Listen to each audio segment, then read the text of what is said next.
Guys, Puma are doing weird things again. So for me personally, Puma are one of those manufacturers that can release either really good football shirts or really bad football shirts. And as a football shirt collector, that's not really much of an issue because obviously if I see something that I don't like, I just don't buy it. And if I see something I do like, well then I could think about buying it. But if you support a club that is sort of partnered with Puma, it becomes a little bit more difficult because if you're wanting to buy some of their newest sort of kits that are released, you're kind of going to be stuck with obviously what is offered to you. And I have a feeling quite a few fans are going to be quite annoyed, frustrated, disheartened about some of the new third/Champions League shirts that are going to be released for some of their premium partners across Europe.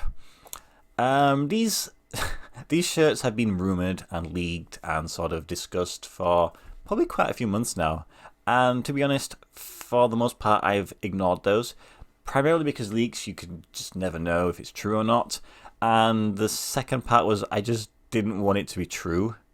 I was like, as soon as I saw the first leaks, I was like, nope, not for me, not for me. I'm glad Chelsea are with Nike because I would be really struggling to want to buy one of these shirts. So, some of you may already know what I'm going to show you and what I'm talking about, and you've probably already formed your own opinions.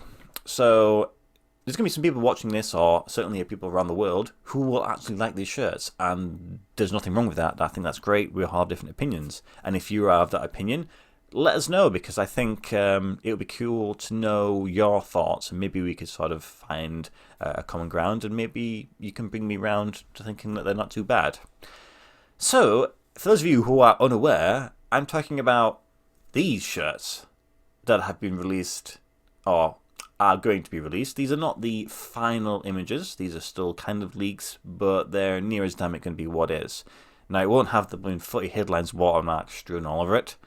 And some of the shirts will have a sponsor still, so the ones that are plain, they will have a little something. But for 99% accuracy, it's probably what you're going to be seeing these clubs wearing. So for the people who have seen these the first time, no, these are not training shirts. No, these are not shirts that you would find, say, if you're in the UK, you go to Sports Direct and you go and find a t-shirt, a fan shirt, and it just has like, AC Milan on the front, and you buy it, mainly for kids, I suppose, so they don't get their actual jerseys sort of dirty and sort of destroyed whilst playing. Or it's if you go to, say, for instance, Spain on holiday, and you go to one of these sort of knockoff shops where they're just selling any football merchandise, and you just grab something to wear around the pool or, as you walk around town and city, fine. That's not an issue because, firstly, you're not buying anything legit, and secondly, you're not spending more than £15. These shirts are going to be costing you £60, £65, £70 minimum. That's without any personalisation, and if you're buying the player spec, you're going to be looking to spend over £100. For me, I don't get it. I understand manufacturers, clubs wanting to be different, stand out, try something new, and there are ways to do that, but there are ways to not do that, and I feel like Puma have gone too far past what is kind of acceptable, in my opinion. I think messing with the orientation and layout of a shirt you're treading some sort of weird line there, and I feel like they've gone too far. So for me, I'm pretty traditional in that I like a crest and I like a manufacturer's logo to be there, but it's not absolutely important that it's there, but I prefer it, and of course a sponsor, though on a national team shirt that won't be there.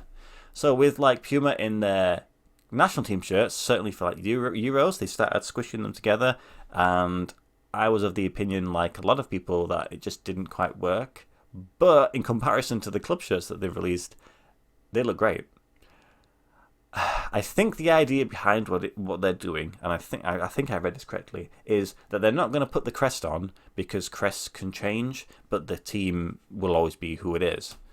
Well, okay, yes, crests do change, they get modernized and revamped, but team names change as well. You know, that's not something that stays. You know, when clubs go bankrupt or they just want to, you know, just have a different. Maybe they might move location. Team names can change, so it's not. That's kind of a thin excuse really for what they're doing. And I think actually Borussia Dortmund, they are really pushing to have their logo on it somewhere on the front. I think the other ones have it on the back, on the sort of the back of the neck. But a football shirt without a crest is really weird. Yes, it has the name, but I think it doesn't look like a football shirt. So it's almost like it's kind of doesn't have its own identity. Now, like with any football shirt, it's difficult to tell from a mock-up image, especially one that's just absolutely covered in watermarks. It's usually best to see it in person. My friend says it's, you know, you can't really tell until you see it in person, and that's fair. I remember last weekend we went to see some shirts, and I saw the Manchester United away shirt, the one that has the, you know, the blue and whatnot, and the sponsors. I thought the sponsors were actually sort of a red, but in reality they're just a really bright pink. And when I saw it, I really wasn't a fan of that, even though I generally usually like pink. So maybe in person these shirts will look a little bit better. But I don't know. I think it's just a bit too weird. And from the fallout from fans online, I think most people are not too happy. A lot of fans who aren't with Puma anymore are kind of like, I'm glad we're not going to get this treatment. But there's going to be some people out there who like them. Some people say that they look better without the sponsor. Some people say they look better with the sponsor. The reality is it's happening. So, you know, it's one of those things. Would I want to buy one for my collection because it's different? I don't know.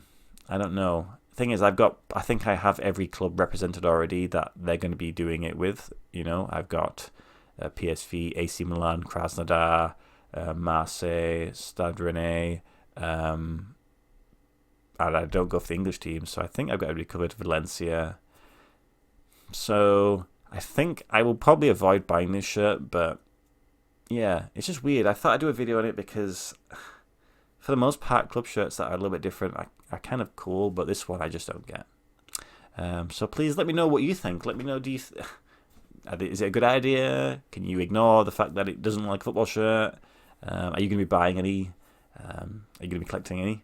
Let me know. Tell me what the positives are, because I'm kind of struggling still to see what they are. Maybe in person they'll look better, but I don't know.